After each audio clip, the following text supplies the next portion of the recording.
Let's talk about pendulums for divination. Pendulums can be made of any kind of cord, chain. Different people like different types of connections with, whether it's a silk cord, they may feel a stronger um, energy bond with that. Some people like leather or just a simple metal chain. It doesn't really matter. It's really a preference.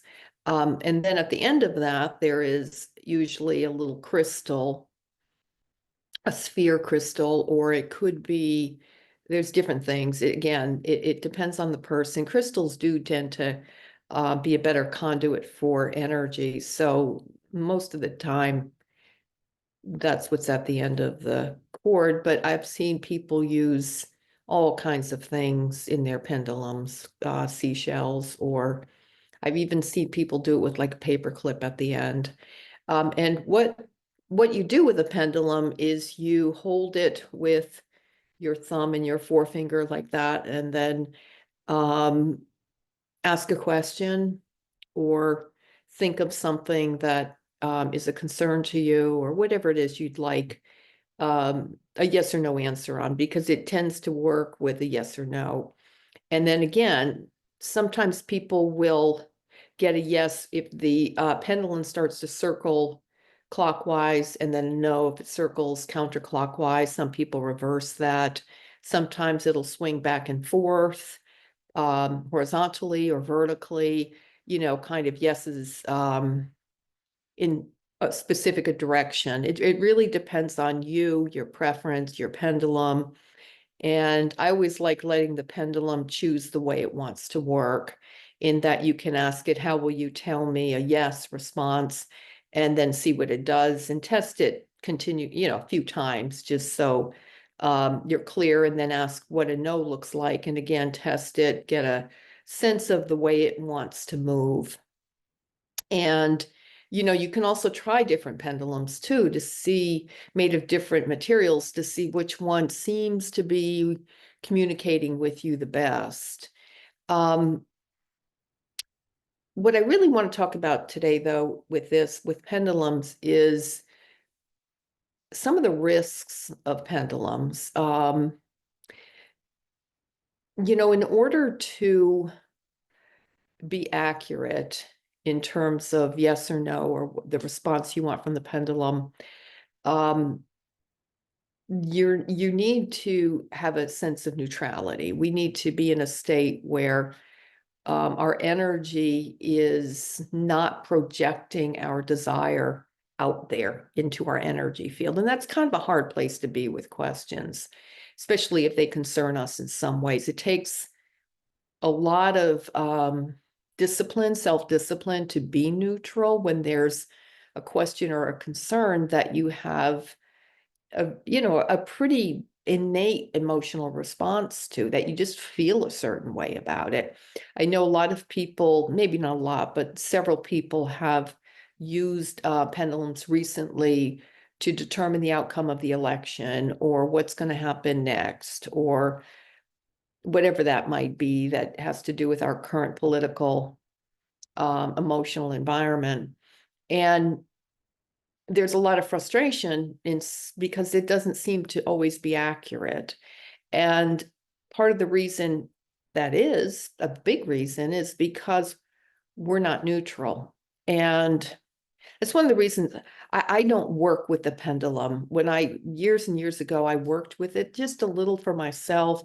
I found it not very reliable. So I don't work with it, because I have a strong energy field, and I can, you know, I can just make the card say certain things. I can make the pendulum say certain things. And I think that's true for a lot of people. It kind of really picks up our consciousness in that level, and it reads that. Um, and that's part of the other risk of it, is that we have to be neutral, which is not easy. And we also have to maintain a very high level of consciousness in order to be clear enough to get that higher vibration or that more broad vibration into that energy field of that pendulum we're working with. The pendulum tends to more easily pick up on lower vibration energy. And a part of that is because it's a physical tool. And physical tools tend to vibrate to a lower, and I don't mean low as in less importance or less significance. I don't mean low in that way. I mean it more in the way of the density of our environment, of who we are physically. We have a lower dense vibration here in the physical world because, that vibration has slowed down enough that it's materialized as physical matter. And when we use physical tools, it picks up on physical matter or physicality, even in terms of kind of what's going on here day to day, which can be good. Obviously, it can be very good because it can pick up on very, kind of these things that we deal with.